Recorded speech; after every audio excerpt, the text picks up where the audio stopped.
উপস্থিত প্রিন্ট এবং ইলেকট্রিক মিডিয়ার সম্মানিত সহকর্মীবৃন্দ, উপস্থিত ডিবি সহকর্মীবৃন্দ, আসসালামু আলাইকুম।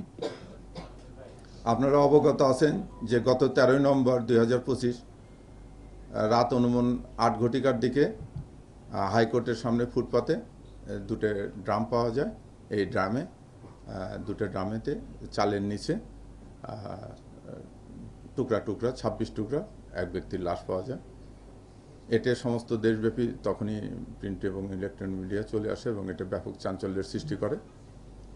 এটা নিয়ে থানা কাজ করার পাশাপাশি আমিও ডিবির টিমকে পাঠাই, যেহেতু এটা রমনা জোন এলাকায়। আমি রমনা ডিসিকে তাৎক্ষণিকভাবে নির্দেশ দিই যেটা ছায়া তদন্ত শুরু করার জন্য।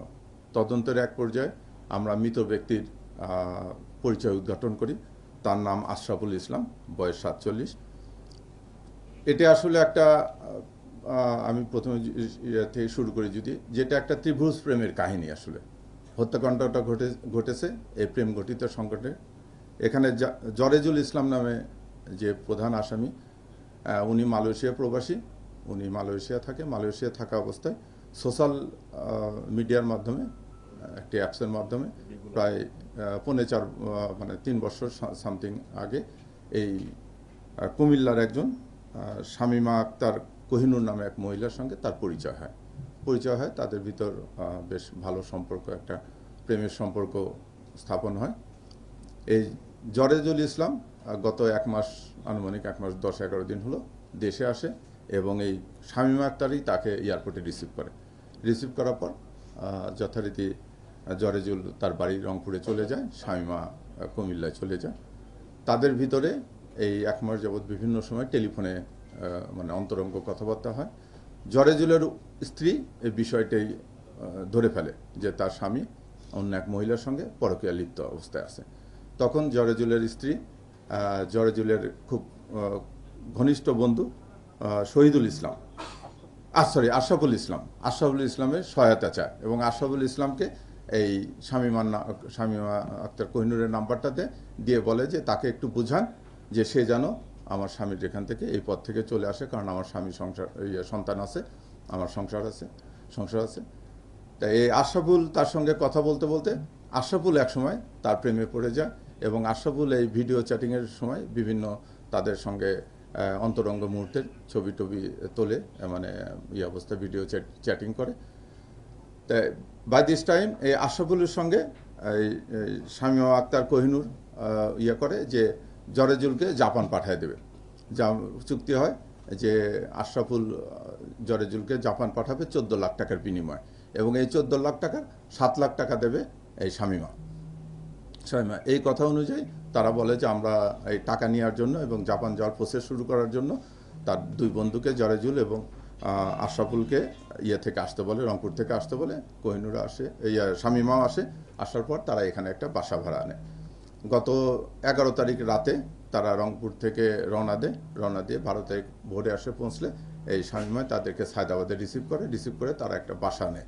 তারা একটা বাসা তাৎক্ষণিকভাবে 5,000 টাকার বিনিময়ে ভাড়া নেয় এবং ভোটার আইডি কার্ড দিয়ে তারা বাসাওয়ালার নিকট বলে যে আমরা বাড়ি থেকে পালিয়ে আসছি, আমরা বিয়ে করেছি, কিন্তু আমাদের গার্জেন মেনে নিচ্ছে না, সেই জন্য আমরা আপাতত এখানে থাকবো। এই অবস্থায় বাসায় উঠে বাসা পরিষ্কার করার পরে তখন বাসায় আসার পরে তারা বুদ্ধি করে যে জরেজুল এবং শামীমা যেহেতু আশরাফুলকে আমরা কমলার জুসের ভিতরে ঘুমের ট্যাবলেট দিয়ে ঘুমায় পাড়ায় দেবো, যাতে আমরা বেশিক্ষণ সে গভীর ঘুমলে আমরা বেশিক্ষণ শারীরিকভাবে মিলিত হতে পারি। এই পরিকল্পনা অনুযায়ী তারা মালটা নিয়ে আসে, মালটা জুস করে আশরাফুলকে জুসের ভিতরে ঘুমের ট্যাবলেট দিয়ে খাওয়াই দেয়। কিন্তু আশরাফুল ঘুমায় না। আশরাফুল বাসায় আসে, বাসা পরিষ্কার করার পর বারবার শামীমার সান্নিধ্যে যেতে চেষ্টা করে, যেটা জরেজুল বাধা দেওয়ার এক পর্যায়ে তাদের ভিতর তর্কাতর্কি হয়। তখন জরেজুল তাকে বলে যে তুমি তাকে তার বড় ভাই, ওই শামীমা তাকে বড় ভাই তুমি তাকে ছোট বোন কেন তোমার সঙ্গে শারীরিক সম্পর্ক জড়াতে যাচ্ছ? তা আশরাফুলও আবার বলে যে না, আমাদের সঙ্গে ঘনিষ্ঠ সম্পর্ক আছে। তারা এরকম তর্কাতর্কি এক পর্যায়ে জরেজুল অভিমান করে বাসা থেকে বের হয়ে যায় আশরাফুল এবং শামীমাকে রেখে। জরেজুল যাওয়ার সময় আশরাফুল এবং জরেজুলের দুইজনেরই মোবাইল প্রায় দেখতে একই রকম। সে ভুলক্রমে আশরাফুলের মোবাইলটা নিয়ে চলে যায়, জরেজুলের মোবাইলটা থুয়ে যায়। সেই অবস্থায় যে ঘণ্টাখানিক খোঁজা করার পর সে সিদ্ধান্ত নেয় যে সে বাড়িতে চলে যাবে। সে ফোন করতে যেয়ে দেখে যে ফোনটা হচ্ছে আশরাফুলের। আবার সে ফোন নিয়ে আসার জন্য যখন বাসায় ঢোকে, বাসায় ঢুকলে তখন শামীমা বলে যে আশরাফুল ঘুমায় পড়ছে, তুমি আসো ভিতরে। সে ভিতরে যায়, যাই বলে যে আচ্ছা ওর গায়ে হাত দিয়ে দেখো যে আশরাফুল আসলে ঘুমায় পড়ছে কিনা। শামীমা যখন আশরাফুলের গায়ে হাত দেয় তখন আশরাফুল আবারও জেগে যায়, একটু তন্দ্রাচ্ছন্ন ছিল বোধহয়। জেগে গেলে পরে সে কি করে, মানে বিকৃত রুচিতে শারীরিক সম্পর্ক স্থাপনের জন্য শামীমাকে জোর করতে থাকে।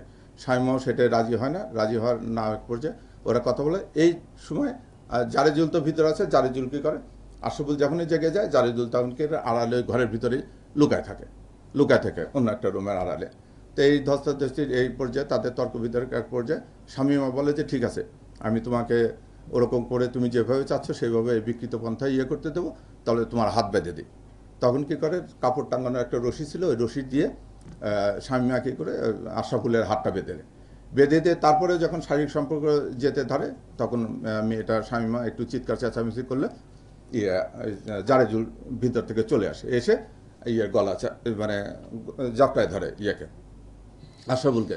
যখন জাপটায় ধরে তখন আশরাফুল আবার একটু শারীরিকভাবে তখন আশরাফুল একটু ছোটাছুটির চেষ্টা করে। ওখানে একটা হাতুড়ি ছিল, জারেজুল হাতুড়ি দিয়ে আশরাফুলের হাঁটুতে বাড়ি দেয়। সে হাতুড়ি আমরা উদ্ধার করেছি। বাড়ি দেওয়ার এক পর্যায়ে আশরাফুল যখন চিৎকার চেঁচামেচি করে তখন শামীমা তার ওড়নাটা আশরাফুলের মুখের ভিতরে দিয়ে কস্টেপ দিয়ে মুখটা পেঁচায় দিয়ে ওরা ওই অবস্থা রাখে। কিছুক্ষণ পর দেখে যে তারা দুইজন উপলব্ধি করে যে আশরাফুল আর নড়াচড়া করতেছে না। তখন তারা করে দেখে যে মারা গেছে, আশরাফুল মারা গিয়েছে। তারা ওই অবস্থায় লাশটা নিয়ে বসে থাকে, চিন্তা করে যে কি করবে, নানান ফন্দি ফিকির করে। পরের দিন সকালবেলা ওরা বুদ্ধি করে বাইরে যায় তারা চাল ভর্তি ড্রাম এবং অন্যান্য জিনিসপাতি কিনে নিয়ে আসে, কস্টেপ এগুলো কিনে নিয়ে আসে জারেজুলের কথা মতো যে সে নিজে হাতে মেজের ভিতরে ওই লাশটা টুকরা করে ড্রামের ভিতরে পলিথিন দিয়ে মুখে উঠায় তার উপর চাল দিয়ে তারা আনুমানিক 2টের দিকে একটা সিএনজি করে ওই ড্রাম ভর্তি নিয়ে ঢাকার ধনিয়া থেকে ঢাকার দিকে চলে এসে হাইকোর্টের সামনে ফুটপাতে সিএনজিটা দাঁড় করে ড্রাম 2টে নেমে সিএনজিকে বিদায় করে দিয়ে সিএনজি চলে গেল পরে তারা ড্রাম 2টে ওখানে রেখে তারাও ওখান থেকে রিক্সা যোগে সায়দাবাদ যায়। সায়দাবাদ থেকে মেয়ে কুমিল্লার দিকে চলে যায়। আর জারেজুল যাওয়ার জন্য রংপুরে যাওয়ার জন্য বাসে টিকিট কাটে। এই বাই দিস টাইমে জারেজুল মানে থেকেই নিজের আত্মোপলব্ধি থেকে এই ঘটনাটি তার ছেলেকে বর্ণনা করে। তখন ছেলে বলে যে না বাবা, তুমি এসো না, তুমি বরং অন্য জায়গায় পালিয়ে থাকো, ওই মেয়েকে নাও, মেয়ের সঙ্গে করে দুইজনে একসঙ্গে থানায় যেয়ে তোমরা হাজির হয়ে থানাতে এটা বলে দাও, তোমাদের সত্য ঘটনা বলো। তারপরে জারেজুল আর যায় না, রংপুর যায় না, সে যায় যে সে কুমিল্লাতে চেষ্টা করে মেয়ের বাড়ি লোকেট করার জন্য। যেহেতু বাই দিস টাইমে সবাই সিম চেঞ্জ করে ফেলেছে, তারা আর এটা পারে না। তখন জারেজুল বুদ্ধি করে, জারেজুলের পূর্ব পরিচিত একজন ভদ্রলোক ছিল, ওনার সঙ্গে অনেক আগে পড়েছে, দাউদকান্দির মান্নান। এই মান্নানের বাড়িতে যে জারেজুল ওঠে। আমরা মান্নানের বাড়ি থেকেই জারেজুলকে গ্রেপ্তার করার পরে আমরা আগে হাতুড়ি উদ্ধার করেছিলাম। আর পরে এই মান্নানের দেখানো মতে যে চাপাতিতে টুকরো করছে ওটা ওরা সায়দাবাদের ওখানে ফেলায় রেখে গেছিলো, ওগুলো উদ্ধার করা হয়েছে। এবং মেয়ের বাড়ি থেকে, কোহিনুরের বাড়ি থেকে তার রক্তমাখা ওড়না এবং কাপড় চোপড় উদ্ধার করা হয়েছে। এটি আমাদের এটা জি।